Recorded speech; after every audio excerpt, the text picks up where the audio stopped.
Bismillahirrahmanirrahim. Allah bizi yaradandır, bizim Rəbbimizdir. Bizi digərlərindən daha yaxşı tanıyır, bizi bizdən yaxşı tanıyır. O bilir biz necə xoşbəxt ola bilərik. Bizim üçün nəyin xeyirli və nəyin zərərli olduğunu çox gözəl bilir. Bizi yoxdan var edən Allah, hər şeyə qadir olan Allah, sizin fikrinizcə bizi kiminsə ümidinə qoya bilər? Bir insanı başqa bir insanın beyninin məhsulu olan qayda qanunların öhdəsinə buraxar?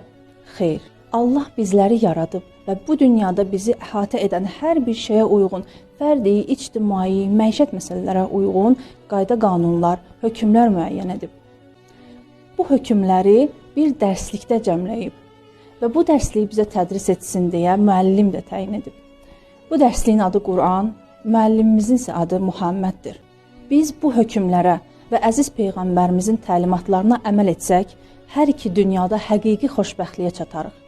Özünə və digərlərinə zülm edən, əxlaq və mənəviyyat yoxsulu, dünya malına hərislik edən, cinayətkar, qəsbkar, oğru bir kəsin cəmiyyət üçün nəzərdə tutduğu, özündən çıxartdığı qayda qanunlar bizim problemlərimizi həll edə bilərmi? Bizi xoşbəxt edə bilərmi? Bizi xilas edə bilərmi?